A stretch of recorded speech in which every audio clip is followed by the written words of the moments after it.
बच्चों, आज आपका चैप्टर नंबर 12 चल रहा है। Name of the chapter alternating current है चैप्टर का नाम। फिजिक्स पार्ट 1 चल रही है आपकी क्लास 12 में। आपको आज 8 तारीख हो चुकी है। इसमें जो आपके मेन पॉइंट हैं, वो जो बोर्ड द्वारा निर्धारित हैं पॉइंट, वो आपको करा रहा हूँ मैं, जो बोर्ड के लिए इम्पोर्टेंट हैं और जो बोर्ड में आएंगे। ठीक है। इसमें पहला पॉइंट मैंने लिया इंडक्टिव रिएक्टेंस। जो इंडक्टिव रिएक्टेंस होता है उसका क्या कहते हैं, जब हम सर्किट के अंदर कोयल को कनेक्ट करते हैं तो कोयल को कनेक्ट करने से जो रेजिस्टेंस प्रोड्यूस होता है उसको बोलते हैं इंडक्टिव रिएक्टेंस। कोयल में जो करंट प्रोड्यूस होता है उसको बोलते हैं इंडक्टिव रिएक्टेंस। इस इंडक्टिव रिएक्टेंस को हम कहते हैं the product of angular frequency and and the inductance of the coil is called inductive reactance. Okay, इसको हम ऐसे कह सकते हैं। अब देखिए कैसे मैंने यहाँ लिख रखा है, बहुत आसान तरीके से जो आपको याद हो जाए। The product of angular frequency and inductance of coil is called inductive reactance. It is denoted by XL. इसे एक्सएल से डिनोट करते हैं। दस देयरफॉर एक्सएल इक्वल टू क्या होता है, omega L. XL omega L को हम कैसे लिख सकते हैं, 2πfl। ओमेगा क्या है, एंगुलर फ्रीक्वेंसी, एल क्या है, इंडक्टेंस। तो दोनों का प्रोडक्ट क्या हो गया, इंडक्टिव रिएक्टेंस। ओके, अब आगे चलते हैं। नेक्स्ट पॉइंट आपका है कैपेसिटिव रिएक्टेंस। कैपेसिटिव रिएक्टेंस में क्या होंगे, the ratio of the peak value of voltage and the peak value of current in the capacitor is called capacitive reactance. It is denoted by XC। So XC equal to 1/ωc। ये इसका formula हो गया, ये इसकी definition होगी। Definition जो मैं आपको लिखा रहा हूँ, कोई आपको ऐसा लिखाए ना लिखाए, लेकिन मैं आपको ऐसा लिखा के दे रहा हूँ, आपको किसी के पास मिलेगी नहीं। जो चीज़ मैं आपको दे रहा हूँ ये मेरे द्वारा ही मिल रही है आपको, इसे अच्छी तरह आप तैयार करना है। इंपॉर्टेंट चीज़ है और इम्पॉर्टेंट चीज़ को बहुत सरल लैंग्वेज आपको बता रहा हूँ जिससे आपको तुरंत याद हो जाए। ठीक है। अब इसमें थर्ड पॉइंट चलता है इम्पीडेंस। इम्पीडेंस क्या होता है, जब हमारी सर्किट के अंदर इंडक्टेंस और कैपेसिटेंस दो जुड़े होते हैं, रेजिस्टेंस भी होता है, तो इन तीनों से द्वारा जो एक कंबाइंड हमारा रेजिस्टेंस प्रोड्यूस होता है उसको बोलते हैं इम्पीडेंस। बात समझ में आ गई। जब सर्किट में when the inductance and the capacitance are connected in series in the circuit, then the ratio of the voltage and the flow of current is a effective resistance. ये इफेक्टिव रेजिस्टेंस होता है इसमें, और इसको क्या बोलते हैं, इस इफेक्टिव रेजिस्टेंस को इट इज़ कॉल्ड इम्पीडेंस। इसे हम इम्पीडेंस कहते हैं। It is denoted by Z. इसे जेड से व्यक्त करते हैं। अब देखिए जेड हमने लिखा है, जेड इक्वल टू, ये जेड है और जेड इक्वल टू हमने दिया है ये कितना, R² XL - XC का होल स्क्वायर, इसका रूट। तीनों हो, R भी हो, XL भी हो, XC भी, तो तीनों के लिए लगाएंगे। अगर केवल दो हो तो R² + XL² का रूट। अगर XL ना हो, C हो, तो R² + XC का स्क्वायर का रूट। ये तीनों ही इम्पीडेंस हैं। एक सिंगल रेजिस्टेंस से नहीं, एक से अधिक जब लगे होते हैं वहाँ पर हमारा इम्पीडेंस प्रोड्यूस होता है। ठीक है। सर्किट में एक से अधिक होंगे, किससे होंगे, एक से अधिक जो भी हमारा कंबाइंड रेजिस्टेंस प्रोड्यूस होगा उसको बोलते हैं इम्पीडेंस। इम्पीडेंस की यूनिट क्या होती है, ओम। यूनिट क्या होती है, ओम। इसकी भी यूनिट ओम होगी, इसकी भी यूनिट ओम होगी और इसकी भी यूनिट ओम होगी, क्योंकि हमारा ये एक टाइप का रेजिस्टेंस तो है इसलिए। ओके, अब आगे चलते हैं। ये इम्पोर्टेंट आपका डेरिवेशन है, expression for the frequency of LC circuit. LC circuit के लिए आवर्ती का व्यंजक है फ्रीक्वेंसी का। अब क्या करते हैं, पहले इसका सर्किट देखो। जो हमने कहा LC सर्किट होता क्या है, एक हमारा इलेक्ट्रिकल सोर्स होता है। इलेक्ट्रिकल सोर्स से एक तो इंडक्टेंस, एक कैपेसिटेंस, दोनों सीरीज में कनेक्ट कर दिए जाते हैं और इन दोनों के एक टर्मिनल को एक टर्मिनल से फर्स्ट टर्मिनल से दूसरे को सेकंड टर्मिनल से कनेक्ट करते हैं, तो हमारे सर्किट में करंट फ्लो होने लगती है। तो जो ये सर्किट में करंट फ्लो होती है, इसमें हमारे दो तरह की हैं। जो हमारा इसका रेजिस्टेंस होता है उसको एक्सएल कहते हैं, और जो इसकी वोल्टेज होती है उसको वीएल कहते हैं।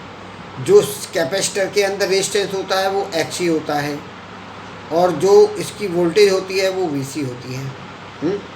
तो इसे कहते हैं कैपेसिटिव इंडक्टेंस। इसको बोलते हैं कौन सा? इंडक्टिव रिएक्टेंस और कैपेसिटिव रिएक्टेंस। ओके, ये इसका नाम, ये इसका नाम, और ये वोल्टेज हुई हमारी, ये हमारा सोर्स हो गया। इसका हम ग्राफ बनाएंगे। हमें हमेशा वोल्टेज वीसी नीचे की ओर होती है, हमेशा वोल्टेज वीएल ऊपर की ओर होती है। जो वोल्टेज ज़्यादा होगी हमारा रिजल्टेंट ऊपर की ओर चला जाता है। अगर वीसी की ज़्यादा है तो हमारा रिजल्टेंट नीचे की ओर आएगा, अगर वीएल की ज़्यादा है तो हमारा रिजल्टेंट हमारा ऊपर की ओर जाएगा। ये जो बीच में जो आपको डायरेक्शन दिखा रखी है करंट के लिए है। ऑलवेज करंट के लिए हमेशा यही डायरेक्शन एक्स एक्सिस जो होगी वो करंट के लिए, वाई एक्सिस होगी हमारी वोल्ट वीएल के लिए, और माइनस वाई एक्सिस होगी हमारी वीसी के लिए। ये डायरेक्शन फिक्स हैं आपको, ठीक है। अब देखिए, तो मैंने आपको ग्राफ बता दिया। अब इसमें आप ये देखेंगे, मैंने इस सर्किट को जो आपको अभी समझाया है, इसमें आप देखेंगे the potential difference VL across L VL across L will lead current in phase by 90 degree. ये इससे लीड करती है 90 डिग्री है 90 डिग्री करती है। while the VC across the C will be lag behind, इससे लैग बिहाइंड है। Current जो है इससे लैग बिहाइंड है, और इससे हमारी लीड है, इसको ये लीड मिल रही है, इससे ये लैग बिहाइंड है।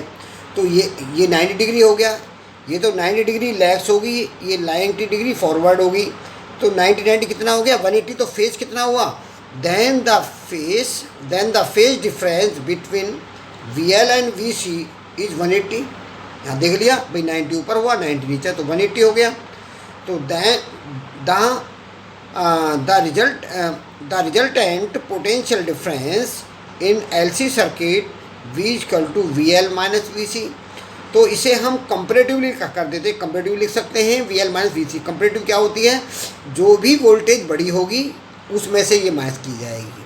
ऐसा नहीं है कि अगर VC बड़ी है तो VC माइनस VL कर देंगे, VL बड़ी है तो VL माइनस VC करेंगे, ऐसा मान के चलेंगे, ठीक है। तो इसमें हमारा रिजल्टेंट वोल्टेज होगी।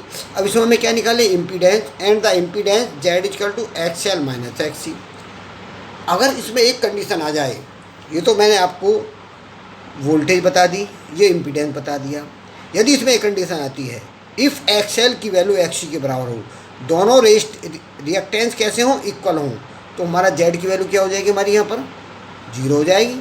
जब 0 हो गया तो इस सिचुएशन क्या कहते हैं?